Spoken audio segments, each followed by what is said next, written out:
Hello everybody and welcome to this week's Shed Adventures. Well, after the longbow, my word, we got some fantastic comments back from everyone, so I thought I'd do something a little quieter that maybe won't get everyone so worked up. But what have we got? Well, look, home movies. Oh yes, we have 8mm and Super 8mm home movies, and this one, it's got my dear father's writing on it. I'll get a bit emotional in a minute. 1960. That one is 1959. Now, really, I've got a problem, and hopefully someone out there in YouTube land can help me. So these are 8mm. These are the original 8mm. This projector I've got here only does Super 8, which was a lot more modern in its day.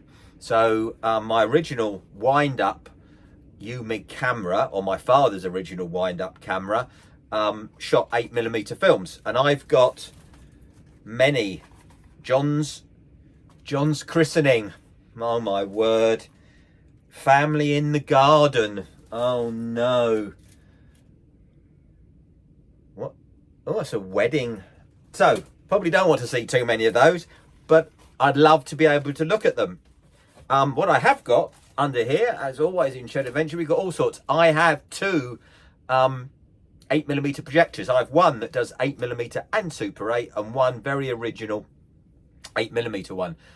Both need new bulbs, and I can't really source new bulbs, and if I did, I'm not really sure how to fit them. So if anyone has got a working 8mm projector out there in the shed, in the loft, that they don't want, I would be very grateful for it, so I can have a look at these movies. So let's put this away for a second down here, and here we have what I do have working.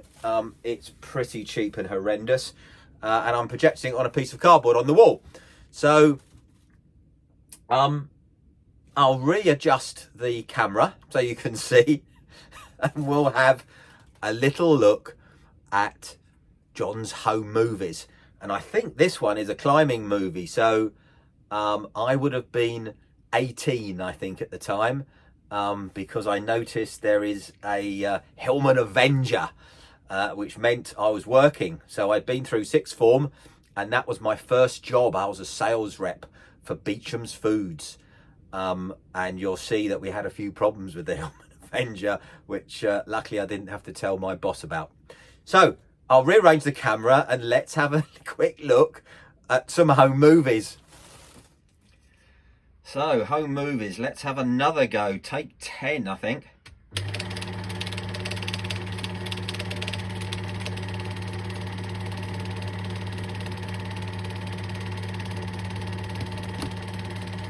Right, so here we are on a grade 2 gully at the top of Hidden Valley, I would think that would be. And that would be in I would think 77. And that's looking down the Great Glen. This is Glen in winter. This would be one of our Christmas trips, so this would be over New Year. There's Steve, one of my school friends who I still climb and go sailing with.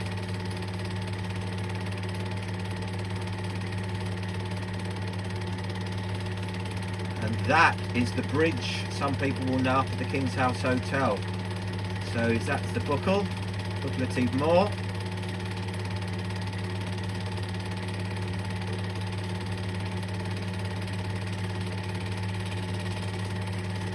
And that's Hidden Valley.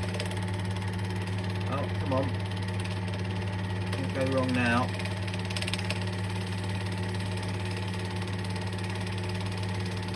And there we are, packing up. That's my Hillman Avenger. That's my works car. I was a sales rep in those days, just before I joined the army. And there's an RAF rescue helicopter coming in. Someone's in trouble. And here we are trying to pack up the old Arctic Guinea tent and stuff it in the car.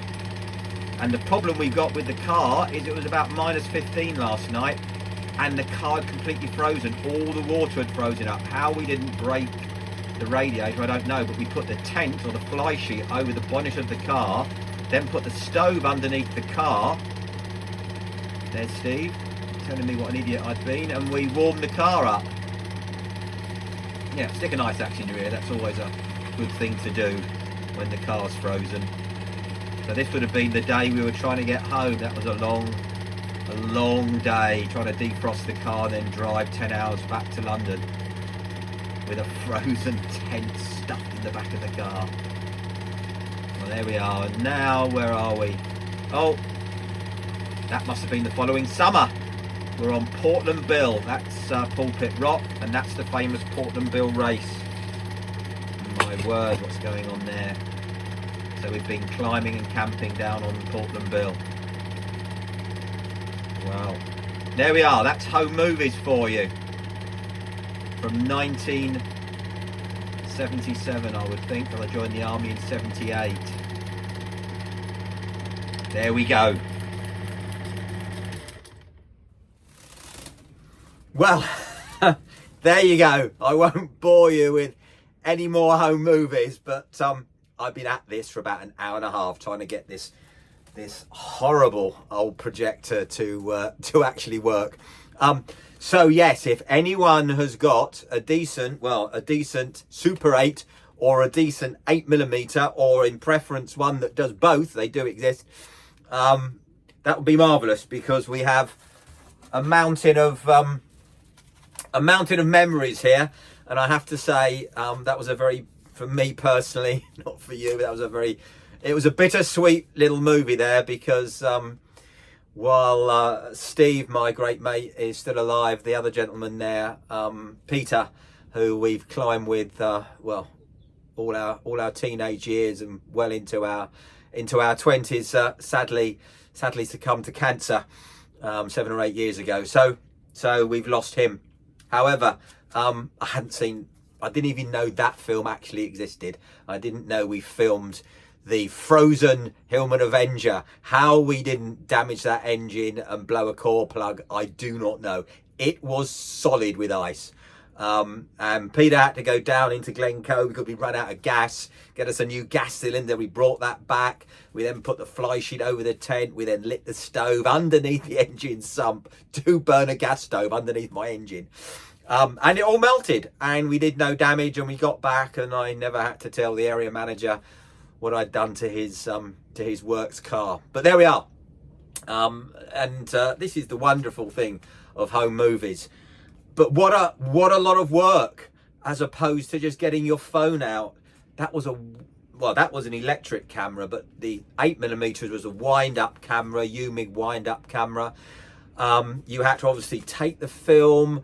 You then had to go and get it, send it off to Kodak to be developed. Then it would come back, and you'd have to get all the paraphernalia out to show it. And now, of course, we just walk around with our phones. It's just unbelievable. And the quality of, of course, we get sound. Yeah, we've got that rickety old stuff, and that's in my lifetime. It's amazing. So there we are, a bit of nostalgia for me. Hopefully not too boring for you. I do apologise if you're not that interested in my home movies. I do understand, but if not, if you do like it, please like and subscribe. If you do want to see any more, let me know. There's all sorts. 1966 World Cup final and all sorts of weird things. Yes, I'll leave it there. The storm is raging outside. We're due for a big storm in the UK. So hopefully everyone is happy, safe and well. And I'll see you next week for a longer and more in-depth shed adventure. Thank you, everyone. Bye-bye now.